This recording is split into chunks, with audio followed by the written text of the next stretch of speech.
Пако деген атпен танымал жас Франциско пенальтиден өтпекші. Ол өзінің орта мектебіндегі Соты Алто командасында ойнайды, және бұл соққы оның футбол командасының болашағын анықтауы мүмкін. Мәселе мынада, бала мектептегі ең нашар пенальтиші болып саналды.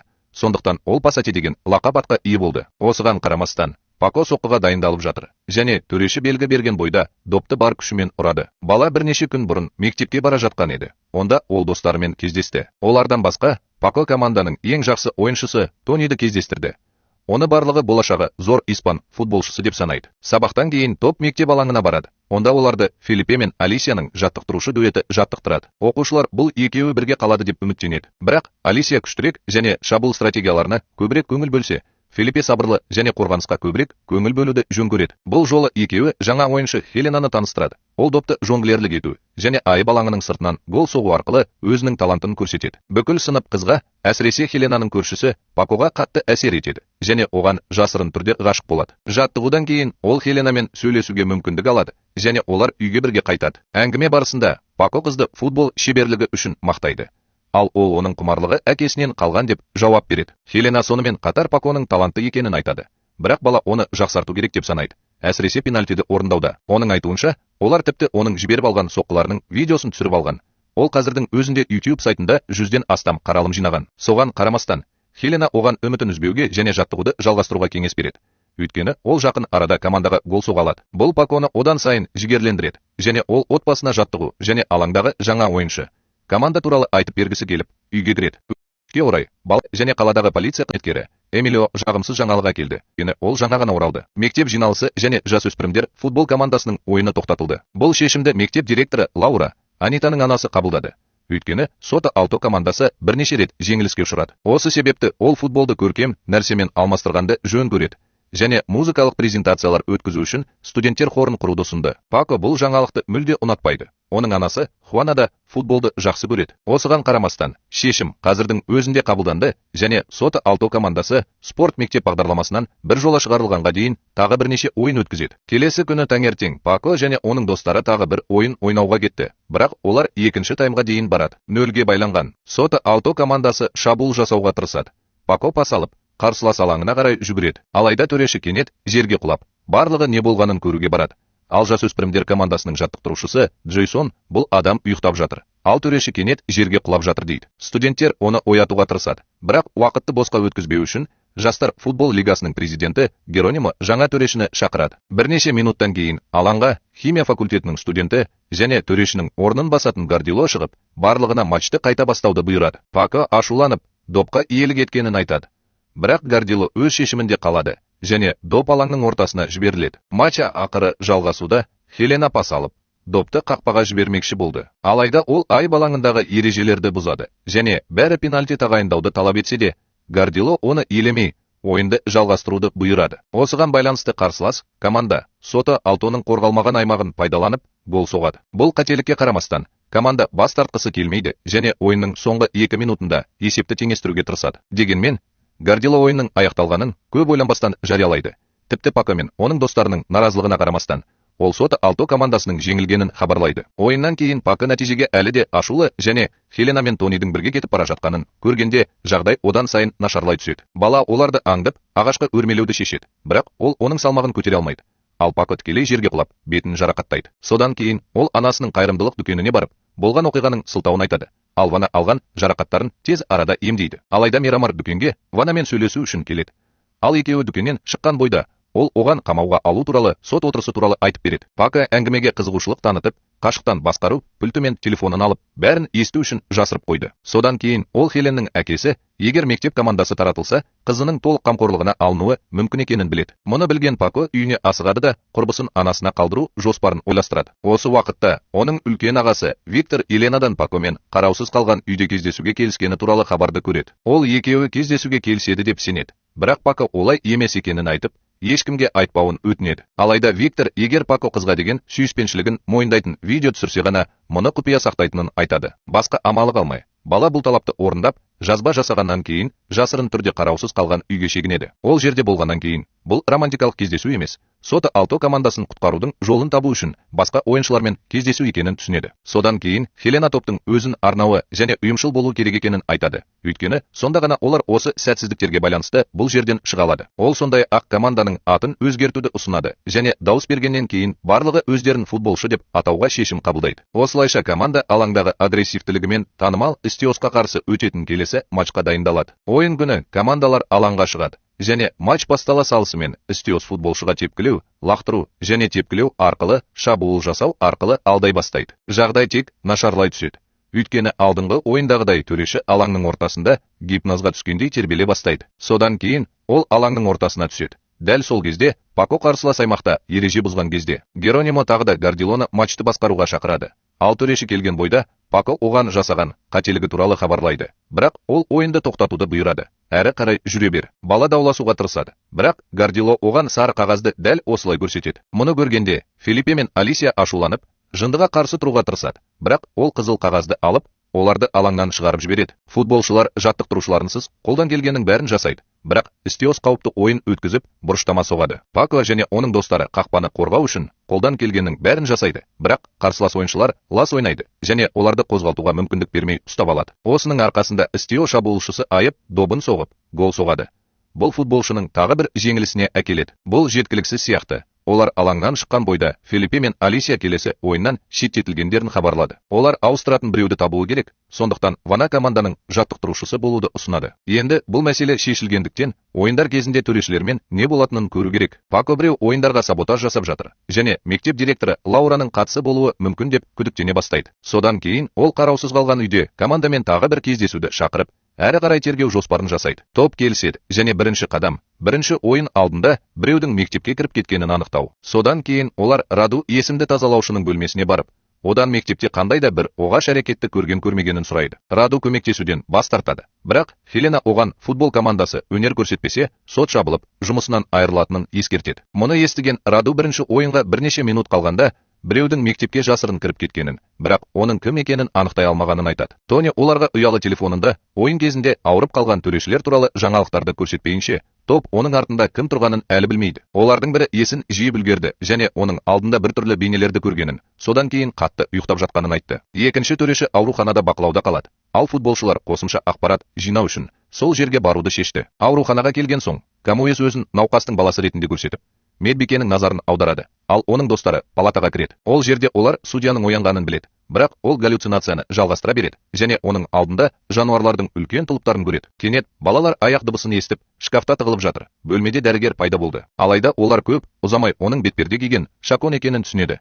Ал ер адам судьяның иве тамшысын түртіп, оны қайтадан ұйықтатады. Енді олар күдіктілердің бірін тапқаннан кейін топ Чаконның үйінен, сондай-ақ оның сыныбынан дәлелдер іздеу үшін екіге бөлінуге шешім қабылдады. Үйге келген соң топтың бір бөлігі терезеден көтерілуден бастап, ішке кірудің жолдарын ойлап табуға тырысады. Алдыңғы есікті бомбамен жару. Дегенмен, Ангустиас тікелей тәсілді қолданып, көруді шешеді және жай ғана есік қоңырауын соғады. Көп ұзамай есікті тазалаушы әйел ашады. Ал балалар Чаконның командасынан екенін және оған қоңырау шалғанын айтады. Әйел бұл оқиғаға сеніп, қонақ бөлмесінде күтуге рұқсат берді. Бірақ ол балаларға ештеңеге қол тигізбеуді ескертті. Ол кетіп бара жатқанда, топ кітап шкафына тыңдау құрылғысын орнатуға дайындалып жатыр. Бірақ Пако кездейсоқ барлық кітаптарды аударып алады. Бақытымызға орай, тазалаушы әйел шуды ести алмайды. Және топ кітап шкафына жету үшін кітаптарды жиһаздың үстіне қояды. Очо топтағы ең кішкентай және ең жеңіл болғандықтан, ол шыңға шығу үшін таңдалады. Ал Пако үйдің басқа бұрыштарын зерттеуге барады. Осы уақытта Тони мен қыздар Шаконның электр құлыпымен қорғалған бөлмесін тауып алады. Тони комбинацияны алуға тырысады. Бірақ қыздар желдеткіш арқылы кіруді табады. Олар бөлмеге кірген бойда соты Алто операциясы деп аталатын бейнежазбаны тауып алады. Бұл не болып жатқанының белгісі болуы мүмкін. Содан кейін үшеуі таспаны алып кетеді. Бірақ бөлменің сыртында Тони Чакон футбол командасының үлкен оқушыларымен соқтығысады. Олар жаттықтырушының бөлмесіне кіруге тырысып жатқан баланы көргенде, барлығы алаңға қарай жүгіріп келе жатқан Тонидің артынан жүгіреді. Қыздар оған көмекке жүгіреді. Бірақ Шакон бөлмеге оралып, кассетаны алып, көлігіне қарай бет алады. Жаттықтырушының кетіп бара жатқанын көрген Хелена Анита мен Мерилинге Тониді құтқаруды бұйырады. ал өзі Шаконның көлігіне тығылып, оның артынан үйіне қарай жүреді. Содан кейін Мерилин мен Анита команданың велосипедтерін алып, Тонимен бірге оларға қарай жүгіреді. Олардың бөлмесіндегі үстелдің тартпасынан магнитофонды тауып алған кезде жаңа белгілерді іздеуді жалғастыруда. Сонымен бірге оның достары Очоға тыңдау құрылғысын орнатуға көмектесіп жатыр. Томео Марадонаның өзі қол қойған Чиконада ойнайтын допты тапқанша, баланың қатты қуанғаны сонша, ол оны Очо сүйенген кітапқа тиген допты теуіп тексереді. Бала тепе-теңдігін жоғалтады. Бірақ қонақ бөлмесіндегі люстраны ұстап үлгереді. Тек диванға құлап, барлық жерге қоспаларды шашып жібереді. Бірнеше секундтан кейін Шакон Хеленаның артқы орындықта отырғанын білмей, көлігімен үйіне келеді. Көліктің шуын естіген бойда Пако шатырға қарай жүгіреді де, арқанды тауып алып, оны жылытқышқа байлайды. Содан кейін бала терезеден секіріп түсіп, үйдің сыртына қонады. Инерция арқылы қонақ бөлмесінің терезесінен өтіп, достарын табады. Содан кейін төртеуі де үйден қашып кетеді. Дәл сол кезде Шакон ішке кіріп, кассетаны көлікте қалдырады. Осының арқасында Хелена оны қайтарып алады және тапен бірге қашып кетеді. Бірақ Шакон бөлмеге кіре салысымен, ол балалар жасаған үлкен тәртіпсіздікке тап болады. Бірнеше минуттан кейін футболшы базаға оралып, онда не жазылғанын көру үшін таспаны ойнатады. Бірақ олар тек бірінші ойынның бейнежазбасын табады. Магнитофондағы жазбаны тыңдау ғана қалды. Сонда олар Шакон мен Лаураның әңгімесін естиді.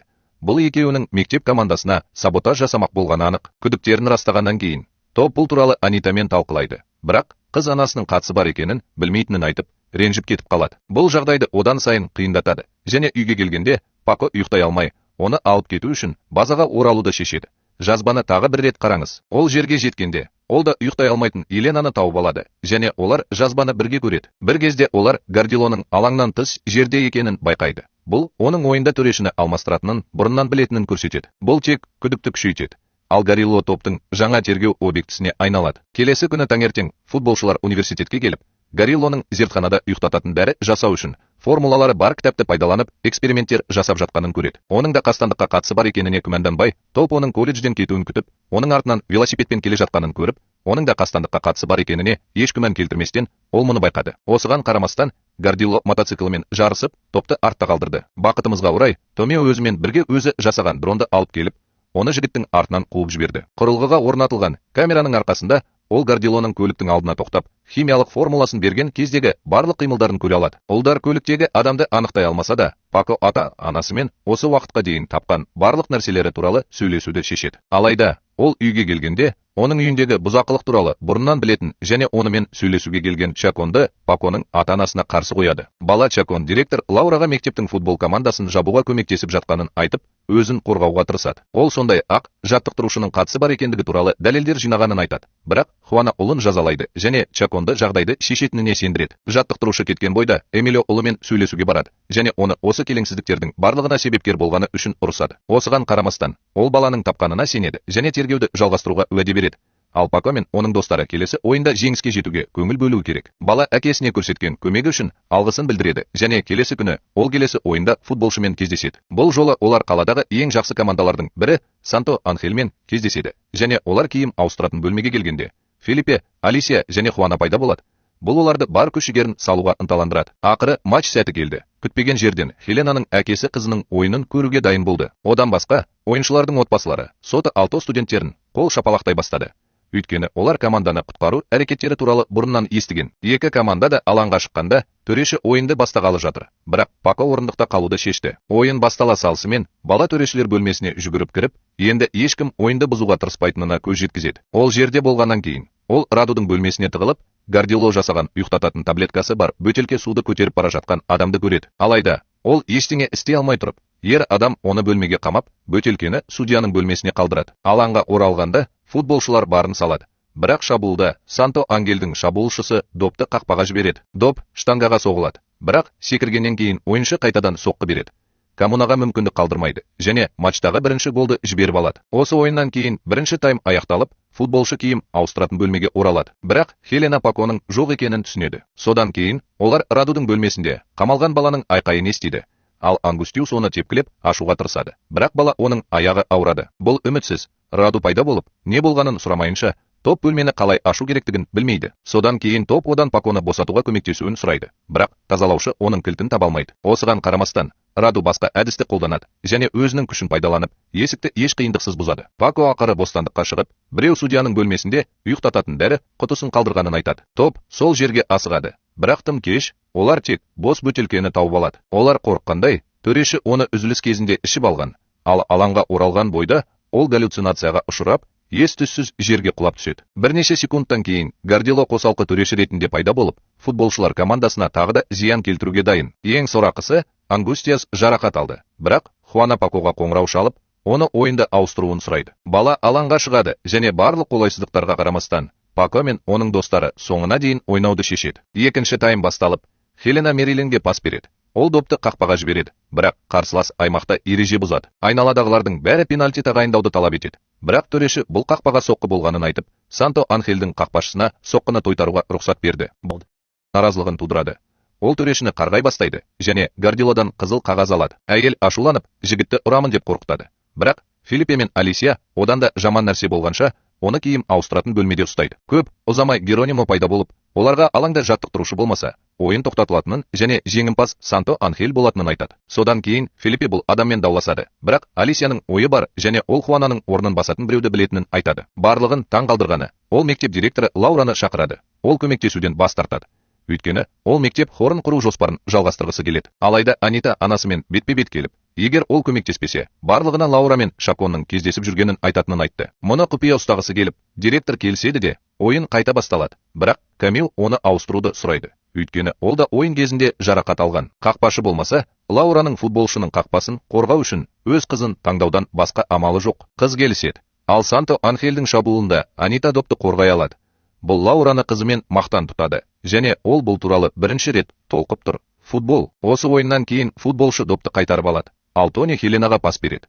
Ол қақпашыдан асып түсіп, гол соғады. Енді матчтағы есеп тең аяқталғандықтан, футболшы барын салып, допты тағы бір рет қайтарып алады. Ал Пако пас алады. Ол жеке-жеке ойнауға тырысады. Бірақ ол ереже бұзушылықпен аяқталады, және бұрынғыдай төреші ойынның жалғасуына мүмкіндік береді. Тағы да команда жеңіске жетудің тағы бір мүмкіндігін жіберіп алмақшы болды. Бірақ кенеттен алаңда полиция көлігі пайда болды. Ішінде Эмилио бар. Ол Паконың тергеуін қадағалап, судьяларға есірткі қолданғандарды тапқанын айтады. Оның айғақтарына сәйкес, Гвардиоланы Тонидің әкесі Антонио судьяға ұйықтататын дәрі беріп, ойындарға саботаж жасау үшін жалдаған. Мұны естіген Антонио бәрін жоққа шығарады. Бірақ Пако қалтасынан Радудың кілттерін және төрешілерге қарсы қолданылған ұйықтататын дәрінің үлгісін тауып алады. Осы дәлелдердің барлығымен Тони әкесімен бетпе-бет келеді, және ол әкесінің командаға саботаж жасағысы келетінін айтып, өзін ақтайды. Олы топтан кетереді. Ол тіпті команданы жеңіліске ұшырағандар деп атайды. Бірақ бала олардың оның достары екенін, және ол әрқашан футболшы болатынын айтады. Шындық ашылғанда,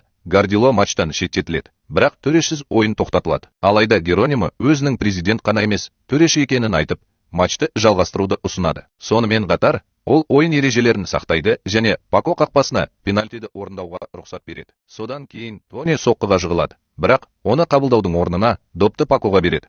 Өйткені ол әкесінің бүкіл жоспарын ашуға жауапты болды. Ақыры, Пако пенальтиді орындауы керек сәт келді. Оның қобалжығанына қарамастан, Хелена және бас оған толық қолдау көрсетуде. Достарымен бірге Пако өзіне соққы беріп, оны ең ауыр соққымен ұрады. Доп қақпаға қарай ұшады. Қақпашы оны бүлге-бүлгереді. Бірақ доп екі штангаға соғылып, қақпаға тиеді.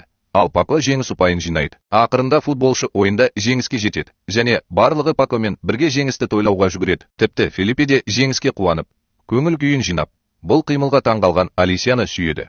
Бірақ сыныптасының сүйісуіне жауап беріп, оны сүйеді. Мерекенің ортасында Виктор інісіне қолдау көрсетуді ұйғарады және ұялы телефонын алаңдағы үлкен экранға қосады. Осы сөздермен ол Паконың Хеленаға жасаған мәлімдемесінің бейнежазбасын көрсетеді.